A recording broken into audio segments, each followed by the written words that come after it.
Baik, perkenalkan saya Yoyan Gede Susranarata. Jadi kami dari kelompok 4 mahasiswa profesi Fakultas Kedokteran Gigi Unmas Denpasar. Jadi di sini kami akan mengadakan penyuluhan mengenai cara menjaga kesehatan gigi dan mulut serta sanitasi diri di masa pandemi COVID-19. Adapun ada 4 pokok bahasan yang akan kita sampaikan, yaitu anatomi, jenis-jenis dan fungsi gigi, kemudian penyakit gigi dan mulut, kemudian cara menjaga kesehatan gigi dan mulut, serta cara menjaga sanitasi diri di masa pandemi COVID-19. Untuk materi pertama akan dibawakan oleh Sari. Untuk Sari, saya persilakan. Perkenalkan, sebelumnya nama saya Sari Widyayanti. Nah, sebelum kita masuk ke materi, ternyata terdapat beberapa mitos-mitos yang beredar di masyarakat mengenai kesehatan gigi dan mulut. Apa saja ya? Mari kita simak. Menurut kalian, mitos atau fakta? Semakin banyak pasta gigi yang digunakan, maka semakin baik efeknya terhadap kesehatan gigi dan mulut. Lalu, apakah dengan semakin banyaknya karang gigi, maka semakin kuat gigi seseorang? Dan yang terakhir, apakah gigi berlubang itu harusnya ditambal atau dicabut ya? Untuk mengetahui semua jawabannya, yuk kita simak penyuluhan dari kami. Yang pertama, di sini saya akan menjelaskan mengenai gigi. Jadi, gigi di sini merupakan suatu jaringan tubuh yang sangat keras. Strukturnya berlapis-lapis, itu bisa dimulai dari enamel, kemudian dentin, kemudian pulpa yang berisi pembuluh darah, pembuluh syaraf, dan bagian-bagian lainnya memperkokoh gigi. Kemudian, gigi di sini merupakan bagian dari alat pengunyahan dan sistem pencernaan dalam tubuh manusia. Tiap manusia memiliki 2 jenis gigi. Yang pertama adalah gigi sulung yang berjumlah 20 buah, dan yang kedua adalah gigi permanen di mana berjumlah 32 buah. Terkait anatomi gigi, struktur gigi dibagi menjadi 2 bagian. Yang pertama itu adalah mahkota gigi. Jadi mahkota merupakan bagian gigi yang terlihat dari dalam rongga mulut manusia. Kemudian yang kedua adalah akar gigi, di mana akar gigi merupakan bagian tertanam di dalam tulang rahang. Kemudian, di antara mahkota dan juga akar gigi terdapat bagian yang dinamakan leher gigi. Ada enamel yang merupakan jaringan yang berfungsi untuk melindungi tulang gigi dengan zat yang sangat keras yang berada di bagian paling luar dari gigi manusia. Selanjutnya, ada sementum. Nah, sementum ini merupakan bagian dari akar gigi yang berdampingan dan berbatasan langsung dengan bagian tulang rahang di mana gigi manusia itu tumbuh. Bagian yang terakhir adalah pulpa. Jadi pulpa merupakan suatu rongga yang di dalamnya terdapat pembuluh-pembuluh darah kapiler dan juga serabut syaraf. Gigi manusia ini terdiri dari 4 jenis. Yang pertama itu adalah yang dinamakan dengan gigi seri atau bisa juga disebut dengan incisivus yang berfungsi untuk memotong dan juga mengerat makanan. Selanjutnya, ada gigi taring atau bisa juga disebut dengan gigi canines yang berfungsi untuk mengoyak makanan. Yang ketiga adalah gigi geraham depan atau bisa juga disebut dengan premolar yang berfungsi untuk menggilas dan juga mengunyah makanan. Dan jenis keempat dan terakhir adalah gigi geraham belakang atau gigi molar yang berfungsi untuk melumat, menghancurkan, menghaluskan, dan juga mengunyah makanan. Kemudian, saya akan menjelaskan mengenai fungsi gigi. Jadi, terdapat 3 fungsi gigi. Yang pertama itu adalah untuk pengunyahan. Jadi, di sini gigi berfungsi untuk menghaluskan makanan agar lebih mudah untuk ditelan dan juga membantu dari proses sistem pencernaan. Kemudian, yang kedua adalah fungsi berbicara. Jadi, di sini gigi berfungsi dalam melafalkan bunyi tertentu seperti huruf T, V, F, D, dan S. Kemudian yang terakhir adalah fungsi estetik. Jadi di sini senyum tidak akan lengkap tanpa kehadiran sederetan gigi yang rapi dan juga bersih. Baik, penyuluhan selanjutnya akan dibawakan oleh Parvati. Halo, perkenalkan saya Parvati Priyadarshini. Di sini saya akan menjelaskan beberapa hal mengenai penyakit gigi dan mulut yang mungkin sudah sangat sering kalian dengar nih. Yang pertama adalah gigi berlubang atau karies. Jadi, gigi berlubang adalah penyakit yang menyerang rongga mulut dan disebabkan oleh bakteri yang menyerang jaringan keras gigi. Jika tetap dibiarkan, gigi berlubang dapat menyebabkan rasa sakit, nyeri pada gigi, infeksi pada gusi, bahkan tanggalnya gigi. Nah, jadi ada beberapa klasifikasi gigi berlubang berdasarkan kedalamannya. Yang pertama adalah karies superficialis, yaitu gigi berlubang yang baru mengenai bagian email dan belum mengenai dentin. Yang kedua adalah karies media, yaitu gigi berlubang yang telah mencapai dentin tetapi belum mengenai setengah dentin. Dan yang ketiga adalah karies profunda, yaitu gigi berlubang yang telah mengenai atau mencapai setengah dentin bahkan hingga ke pulpa. Apa saja sih yang menyebabkan gigi itu bisa berlubang? Jadi yang pertama adalah mikroorganisme. Seperti yang terlihat pada gambar, jadi itu adalah bakteri Streptococcus mutans, yaitu bakteri yang sangat berperan dalam proses perkembangan terjadinya gigi berlubang. Kemudian ada substrat. Jadi bakteri itu menggunakan karbohidrat sebagai sumber energi untuk menghasilkan tenaga dalam menghasilkan asam. Asupan karbohidrat yang terlampau sering dan dalam jumlah yang besar dapat menyebabkan tingkat kejadian gigi berlubang lebih tinggi nih. Selanjutnya adalah faktor host. Apa sih faktor host itu? Jadi faktor host adalah faktor yang terdapat pada manusia yang dapat mempengaruhi timbulnya suatu perjalanan penyakit.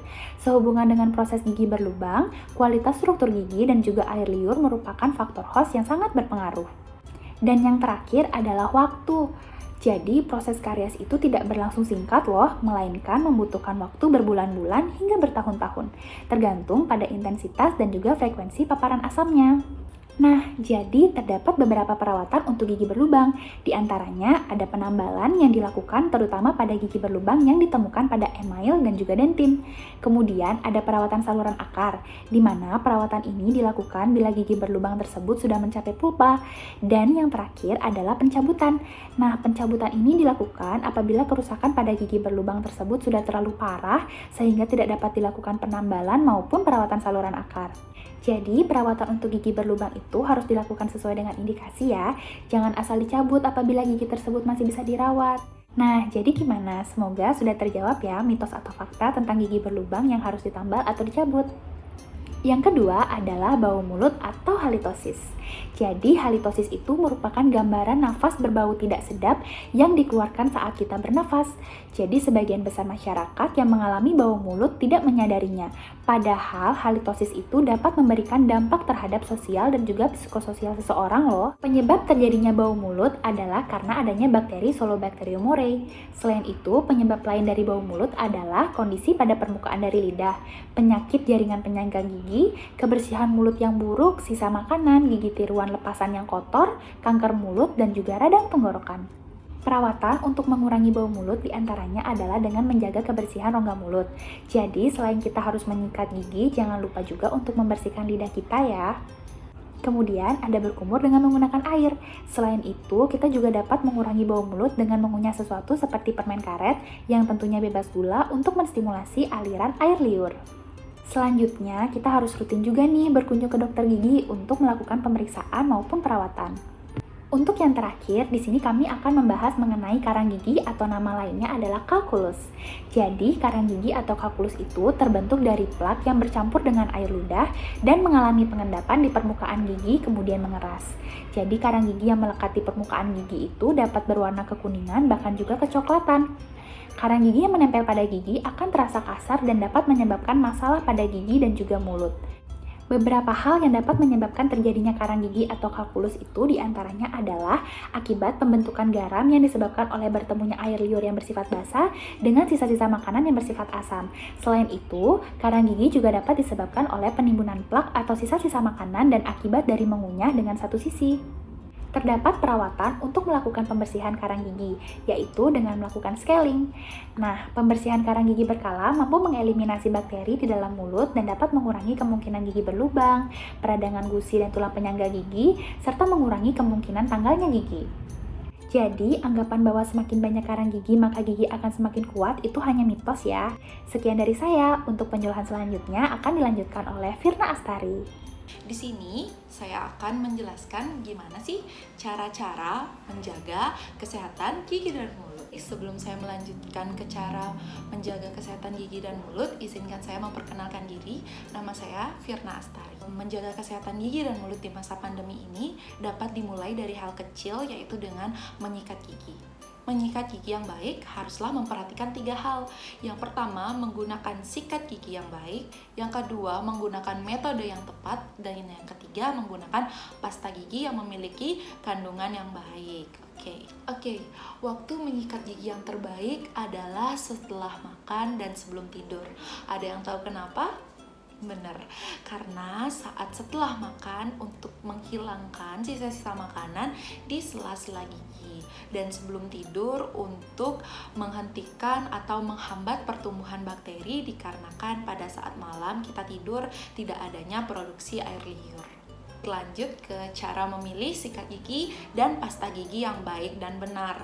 Masuk ke syarat desain sikat gigi yang ideal kita akan pakai, yaitu tangkai sikatnya nyaman dipegang, stabil, pegangan sikatnya cukup lebar, cukup tebal, dan jangan lupa untuk ujung bulu sikatnya atau ujung sikatnya itu yang membulat. Baik, kekakuan tergantung pada diameter bulu sikat dan panjang filamen dari bulu sikat itu sendiri, serta elastisitasnya itu dibagi menjadi 3. Ada yang soft, yang medium, yang hard. Yang kalian punya yang mana nih? Dan untuk mengganti sikat gigi itu haruslah 3 bulan sekali untuk menghindari adanya kontaminasi bakteri yang terlalu banyak, dan untuk menjaga sikat gigi kita tetap bersih dan baik. Yang kedua, masuk ke cara memilih pasta gigi yang baik dan benar. Oke, kita masuk ke pasta gigi, di mana menyikat gigi dianjurkan menggunakan pasta gigi 2 kali sehari, yaitu sesudah makan dan sebelum tidur. Dan harap menggunakan pasta gigi hanya sebesar biji kacang polong. Dan pasta gigi yang sebaiknya digunakan adalah pasta gigi yang mengandung fluor, di mana fluor dapat mencegah kerusakan gigi lebih lanjut. Oke, menjawab mitos dan fakta menggunakan pasta gigi yang berlebihan akan menguatkan gigi itu adalah salah ya guys, atau mitos. Dimana kita menggunakan pasta gigi diharapkan hanya sebesar biji kacang polong, dan kalau berlebihan itu juga tidak baik untuk gigi kita. Baiklah, sebagai tambahan ilmu pengetahuan, di sini saya akan menjelaskan ada teknik cara menyikat gigi dengan teknik modifikasi bas. Seperti apa? Mari kita simak. Baik, di sini saya akan menjelaskan cara menyikat gigi dengan teknik modifikasi bas. Dengan menempatkan sikat gigi dengan sudut 45 derajat, bulu sikat menyentuh gigi dan gusi. Gerakan sikat gigi dengan sedikit digetarkan dan gerakan memutar. Bersihkan bagian dalam gigi belakang dengan menggerakkan sikat sedikit ke depan dan ke belakang. Dan bersihkan bagian dalam gigi depan atas dengan gerakan kecil ke atas dan ke bawah. Seperti ini. Dan bersihkan bagian dalam gigi depan bawah dengan gerakan kecil ke atas dan ke bawah. Sikat permukaan kunyah gigi dengan gerakan maju mundur. Baik, sekian penyuluhan dari saya, dan penyuluhan selanjutnya akan dilanjutkan oleh rekan saya, yaitu Yande. Baik, selanjutnya saya akan menjelaskan cara berkumur yang benar. Nah, jadi di sini kita berkumur menggunakan obat kumur, fungsinya untuk menghilangkan sisa-sisa makanan atau sisa-sisa bakteri yang tidak dapat dijangkau saat membersihkan menggunakan sikat gigi. Selain itu, menggunakan obat kumur juga dapat menyegarkan nafas kita atau menghilangkan bau mulut. Nah, jadi berkumur yang efektif itu dengan menggunakan obat kumur sebanyak 15 atau 10 ml selama 30 detik, yaitu pada pagi hari dan malam hari setelah menyikat gigi. Nah, kemudian kita juga perlu menggunakan benang gigi atau dental floss. Nah, jadi cara menggunakannya yaitu potong benang kira-kira sepanjang 30-40 cm, lalu putar dengan ringan ujung benang pada jari tengah kita. Pegang benang dengan 2 jari, yaitu tidak lebih dari 2 cm agar dapat mengendalikan benang dengan baik. Nah, kemudian lewatkan benang perlahan-lahan melalui titik kontak dengan menggerakkan benang dari arah depan ke belakang sampai masuk perlahan-lahan. Hindari pemaksaan yang kasar karena dapat mengiritasi daerah gusi di antara gigi. Nah, kemudian gerakan benang dengan perlahan-lahan dari arah gusi ke gigi dengan penekanan ke arah gigi supaya dapat mengangkat sisa-sisa kotoran dengan sempurna. Setelah melakukan flossing atau membersihkan gigi menggunakan benang gigi, kemudian kumur dengan kuat untuk mengeluarkan sisa-sisa kotoran yang masih terjebak di antara gigi. Selain itu, jangan lupa juga untuk melakukan kontrol periodik ke dokter gigi. Dianjurkan dilakukan setidaknya 2-3 kali dalam setahun, minimal 6 bulan sekali. Nah, jadi tujuan kita untuk kontrol periodik ini agar dokter gigi dapat memantau atau mengetahui kebersihan gigi dan mulut kita. Di masa pandemi ini apakah aman ke dokter gigi? Tentunya aman jika kita melakukan sesuai prosedur pemeriksaan atau perawatan ke dokter gigi. Apa saja sih prosedurnya? Nah, jadi pertama-tama kita melakukan teledentistry. Apa itu teledentistry? Jadi teledentistry itu kita dari rumah menghubungi dokter gigi, melakukan konsultasi mengenai keluhan gigi dan mulut kita. Nah, nanti dokter gigi akan menentukan apakah perawatannya dapat dilakukan di rumah atau perlu perawatan di ruang praktek dokter gigi. Nah, setelah kalian mendapatkan jadwal untuk kunjungan, kalian bisa menyiapkan diri untuk datang ke dokter gigi sesuai dengan protokol kesehatan yang ada. Nah, jadi nanti di praktek dokter gigi, kalian akan menemukan dokter gigi dan stafnya menggunakan alat pelindung diri. Nah, alat pelindung diri itu, dokter gigi akan menggunakan pakaian yang mirip astronot ya. Jadi, dokter gigi akan menggunakan gaun, penutup kepala, kacamata pelindung, masker N95, sepatu boot, dan sarung tangan. Sesampainya kalian di praktek dokter gigi itu, kemudian kalian akan dilakukan screening, yaitu melakukan pengecekan suhu tubuh, kemudian kalian akan ditanyakan mengenai riwayat apakah terdapat riwayat demam tinggi selama 14 hari ini, dan ditanyakan gejala-gejala lain yang berhubungan dengan terinfeksi dengan COVID-19. Nah, jika kalian dinyatakan aman, baru kalian dapat melakukan perawatan. Nah, jadi sebelum memulai perawatan, kalian akan diminta untuk berkumur dengan povidone iodin. Tujuannya untuk mencegah adanya transmisi dari saliva atau air liur kalian. Nah, jadi di sini kita sudah melakukan tindakan pencegahan di awal. Kemudian selanjutnya baru dapat dilaksanakan pemeriksaan atau perawatan gigi sesuai dengan keluhan masing-masing. Setelah melakukan perawatan, ruang dokter gigi akan didesinfeksi agar steril, agar pasien selanjutnya dapat tetap aman dan nyaman saat melakukan kunjungan. Baik, sebelumnya, perkenalkan nama saya Diputu Wahyu Pratia Mahadewi. Di sini saya akan menjelaskan bagaimana cara menjaga sanitasi diri di masa pandemi COVID-19. Beberapa hal penting yang wajib dilakukan, antara lain, mencuci tangan dengan baik dan benar, menggunakan masker dengan baik dan benar, serta menerapkan etika batuk dan bersin dengan benar. Menurut WHO, mencuci tangan dapat dilakukan dengan menggunakan sabun dan cairan pembersih atau hand sanitizer. Mengapa sih cuci tangan sangat penting? Karena tanpa disadari, tangan kita sering menyentuh area wajah seperti mata, hidung, dan mulut. Dan apabila tangan kita tidak bersih, maka dapat meningkatkan resiko terinfeksi virus-virus yang dapat menyerang saluran pernafasan, termasuk COVID-19. Beberapa prinsip penting terkait cuci tangan pakai sabun, antara lain, menggunakan air saja tidaklah cukup untuk membunuh virus. Gunakanlah sabun dan air mengalir, karena ini merupakan cara yang paling hemat dalam mencegah terinfeksinya virus. Cuci tangan minimal 40-60 detik. Dan cuci tangan pakai sabun pada waktu-waktu penting dan dengan cara yang benar. Sekarang, bagaimana sih cara mencuci tangan yang baik dan benar menurut WHO? Pertama, basahi tangan dengan air mengalir. Kemudian, gunakan sabun secukupnya. Gosok telapak tangan yang satu dengan yang lainnya. Lanjutkan dengan menggosok punggung tangan dan sela jari. Kemudian, gosok telapak tangan dan sela jari dengan posisi bertautan. Dilanjutkan dengan menggosok punggung jari atau buku jari dengan posisi saling bertautan. Kemudian, genggam dan basuh ibu jari dengan posisi memutar. Lalu, gosok bagian ujung jari ke telapak tangan agar bagian kuku juga terkena sabun. Nah, jika semua sudah selesai, bilas tangan menggunakan air mengalir. Dan jangan lupa, keringkan tangan dengan lap sekali pakai atau tisu, dan bersihkan pemutar keran dengan lap sekali pakai atau tisu. Untuk penggunaan hand sanitizer dapat dilakukan apabila sarana cuci tangan pakai sabun tidak tersedia. Pertama-tama, tuangkan cairan pembersih ke atas telapak tangan secukupnya. Kemudian, gosok telapak tangan. Dilanjutkan dengan menggosok punggung tangan. Kemudian, sela-sela jari dengan posisi bertautan. Lalu bersihkan punggung jari atau buku jari dengan posisi saling bertautan.